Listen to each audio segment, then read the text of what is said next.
안녕하세요. 오늘은 새해를 맞아 은행 이용 시 달라지는 중요한 소식들을 더욱 상세히 전해드리려고 합니다. 특히 국민, 신한, 농협, 우리, 하나, 기업은행의 대표적인 시중은행을 이용하시는 분들이라면 꼭 알아두셔야 할 정보들이니 끝까지 시청 부탁드립니다.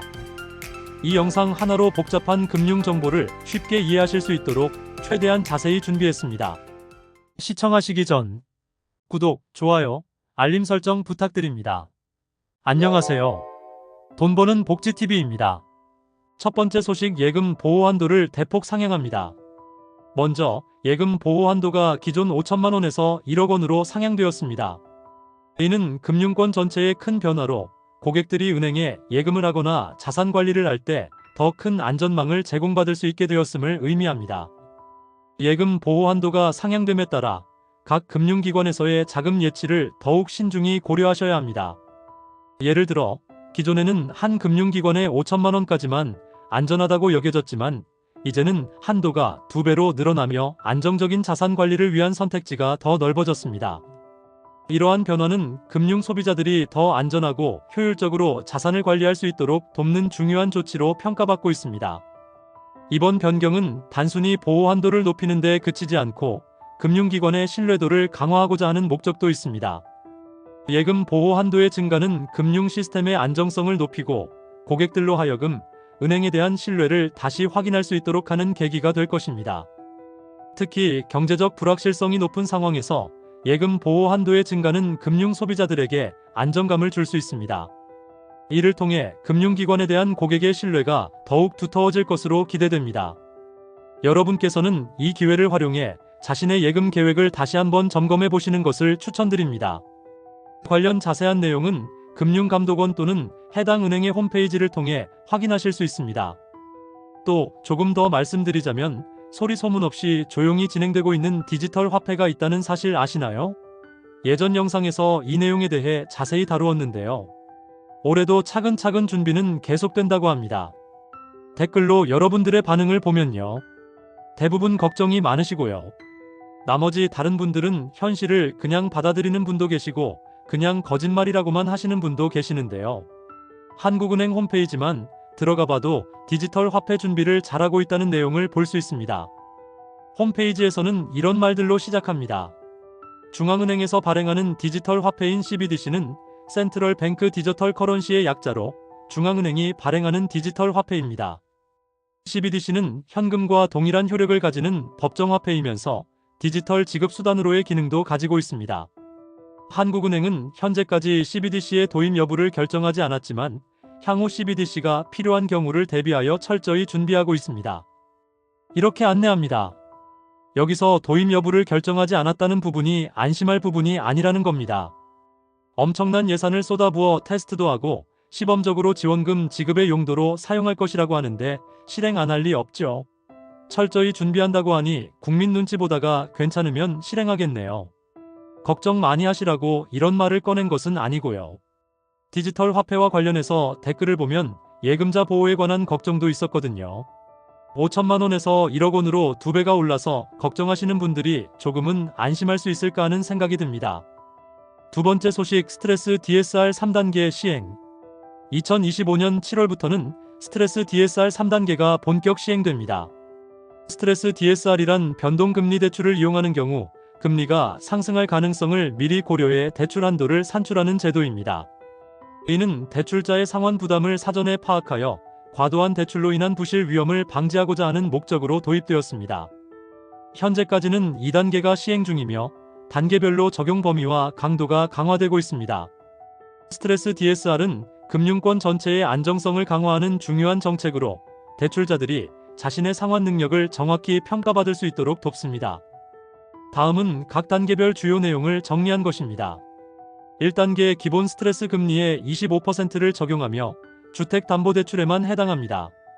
2단계 기본 스트레스 금리의 50%를 적용하며 주택담보대출뿐 아니라 신용대출도 포함됩니다.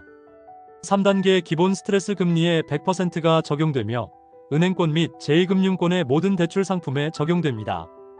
이 제도가 시행됨에 따라 대출 한도는 단계적으로 축소되고 있습니다.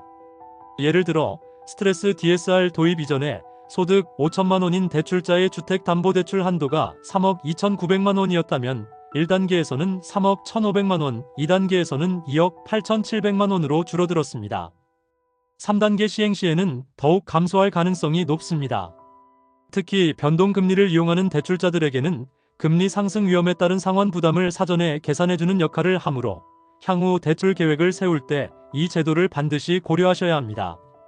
스트레스 금리는 매년 상반기와 하반기 두 차례 변경되며 자세한 내용은 은행연합회 홈페이지에서 확인 가능합니다. 세 번째 소식, 중도상환 수수료가 대폭 변경됩니다. 2025년 1월 13일부터 중도상환 수수료 부과 기준이 크게 변경됩니다.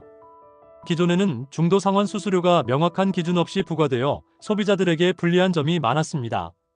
하지만 이번 개정을 통해 자금운용 차질에 따른 기회비용, 대출 관련 행정비용 등 실비용 내에서만 부과되도록 기준이 강화되었습니다. 새로운 중도상환 수수료율도 큰 변화가 있었는데요. 가장 먼저 은행권에서 고정금리 주택담보대출은 기존 1.43%에서 0.56%로 0.87%포인트만큼 낮춰졌습니다. 그리고 변동금리 신용대출은 0.83%에서 0.11%로 0.72%포인트만큼 대폭 하락했습니다. 저축은행권의 고정금리 주택담보대출은 1.64%에서 1.24%로 0.4%포인트만큼 낮아졌고, 변동금리 신용대출은 1.64%에서 1.33%로 0.31%포인트 낮아졌습니다. 이번 변경은 금융 소비자들에게 긍정적인 영향을 미칠 것으로 보입니다. 중도상환 수수료 부담이 완화되면서 더 많은 소비자들이 대출을 조기에 상환할 수 있는 여건이 조성될 것입니다. 이러한 개정 내용은 대출 계약 체결 시 필수적으로 숙지해야 할 정보로 자신의 대출 상품에 어떤 변화가 있을지 미리 알아두는 것이 중요합니다. 네 번째 소식, 상호금융기관 적용 여부. 대표적인 시중은행에서는 개편 방안이 2025년 1월 13일부터 본격 시행되지만 농협, 수협, 새마을금고 등 상호금융기관에는 의무적으로 적용되지 않습니다. 현재 이들 기관은 개편 방안 도입 여부를 협의 중이며 도입될 경우 2025년 상반기 중 시행될 가능성이 있습니다. 상호금융기관을 주로 이용하시는 분들은 해당 기관의 공지사항을 확인하시고 변화에 대비하시기 바랍니다. 특히 새마을금고나 수협 등 지역 기반 금융기관의 정책 변화는 고객들에게 직접적인 영향을 미칠 수 있으니 주의가 필요합니다.